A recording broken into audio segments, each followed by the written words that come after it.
بسم اللہ الرحمن الرحیم۔ بندر دیگر حیوانات کی طرح ایک حیوان ہی ہے، مگر بعض مفکرین کے نزدیک بندر کی پیدائش عام حیوانات کی طرح نہیں ہوئی۔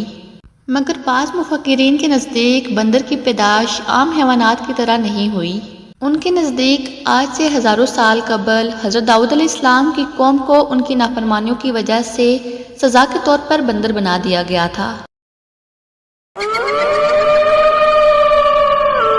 اس سخت سزا کا ذکر قرآن مجید کی آیات میں بھی ملتا ہے۔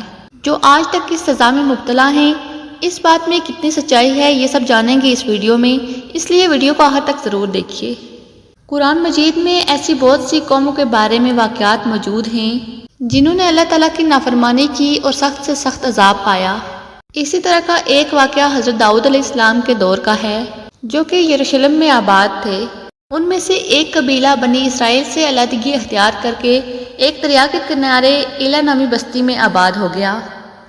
ان لوگوں کی تعداد تقریباً 70,000 تھی اور یہ لوگ نہایت ہی نافرمان تھے۔ ان لوگوں نے اکثر ایسے کام شروع کر دیے جو کہ احکام تورات کے خلاف تھے۔ تورات کے مطابق حرام کردہ چیزوں کو ان لوگوں نے اپنے اوپر حلال کر دیا تھا۔ یہ قوم جس دریا کے کنارے آباد تھی اس میں مچھلیاں کثرت سے پائی جاتی تھی، لہٰذا یہ لوگ یہاں سے مچھلیاں پکڑتے اور انہیں بطور غذا کے طور پر استعمال کرتے۔ حضرت داؤد علیہ السلام کی اس قوم کو اللہ کی طرف سے حکم ملا کہ وہ ہفتہ کے دن مچھلیوں کا شکار نہ کیا کریں اور نہ ہی کوئی خرید و فروخت کریں۔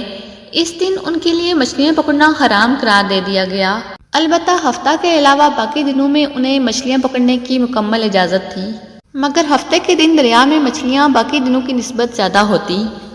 مگر ہفتہ کے دن حضرت داؤد علیہ السلام کی یہ قوم جب بھی دریا کے قریب آتی تو اتنی زیادہ مچھلیاں دیکھ کر ان کا دل بے ایمان ہو جاتا، لہٰذا شیطان نے ان کی یہ حالت دیکھ کر انہیں اکسانا شروع کر دیا اور انہوں نے سوچ لیا کہ ہفتہ کے دن وہ دریا میں جال لگا دیا کریں گے اور اتوار کو وہ گٹھی کی ہوئی ساری مچھلیاں پکڑ لیں گے۔ اس طرح کچھ لوگوں نے جال لگا دیے اور کچھ لوگوں نے حوض اپنے گھر تک بنا دیے۔ اس لیے ہفتہ کے دن جو مچھلیاں جال اور حوض میں آ جاتی، دوسرے دن وہ انہیں پکڑ لیتے اور کھا جاتے۔ اسی بستی میں کچھ نیک لوگ بھی موجود تھے۔ وہ کہنے لگے، اے لوگو، ہفتہ کے دن اللہ تعالیٰ نے شکار کرنے سے منع فرمایا ہے، تم لوگ اللہ کے عذاب سے کیوں نہیں ڈرتے اور کیوں اللہ کی نافرمانی کرتے ہو؟ لیکن ان لوگوں پر اس بات کا کوئی اثر نہ ہوا۔ وہ ان لوگوں کا مذاق اڑانے لگے اور کہنے لگے، جو ہمارا دل ہوگا ہم وہی کریں گے۔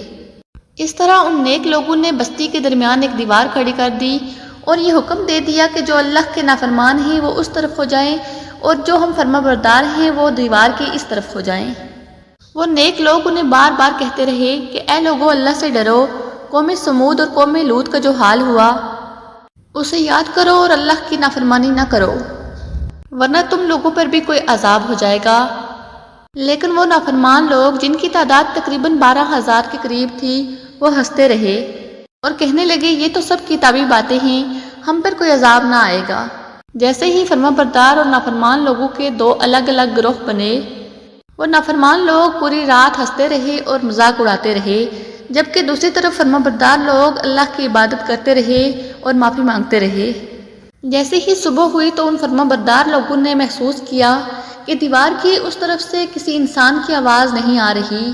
جیسے ہی وہ صالحین لوگ دیوار کی اس طرف چڑھ کر دیکھنے لگے تو کیا دیکھا کہ سارے کے سارے لوگ بندر کی شکل میں تبدیل ہو چکے تھے اور بندر کی حرکات کو انجام دے رہے تھے۔ اللہ تعالیٰ نے ان کی نافرمانیوں کی وجہ سے ان پر اپنا دردناک عذاب نازل فرمایا اور انہیں انسانوں سے بندر بنا دیا۔ حضرت عبداللہ بن مسعود رضی اللہ تعالیٰ سے روایت ہے کہ نبی پاک صلی اللہ علیہ وآلہ وسلم سے کسی نے سوال کیا کہ کیا آج کے بندر حضرت داؤد علیہ السلام کے قوم سے ہیں؟ تو نبی کریم صلی اللہ علیہ وآلہ وسلم نے فرمایا کہ اللہ تعالیٰ جن نافرمان قوموں پر اپنا عذاب نازل کرتا ہے یا ان کی شکل مسخ کرتا ہے تو یہ عذاب انہی پر ہوتا ہے جن پر اللہ تعالیٰ اپنا عذاب نازل فرماتا ہے، پھر اللہ تعالیٰ ان لوگوں کو ہلاک کر دیتا ہے اور ان کی نسل آگے نہیں بڑھتی۔ اس لیے یہ بات غلط ہے کہ کچھ لوگ یہ سوچتے ہیں کہ آج کے بندروں میں بھی حضرت داؤد علیہ السلام کی قوم کے بندر بننے والے لوگوں کی نسل موجود ہے، تو ایسا کچھ بھی نہیں ہے۔ وہ لوگ صرف اور صرف 3 دن زندہ رہے اور پھر ہلاک ہو گئے اور اللہ تعالیٰ نے اس قوم کے نافرمانوں کو صفحہ ہستی سے مٹا دیا۔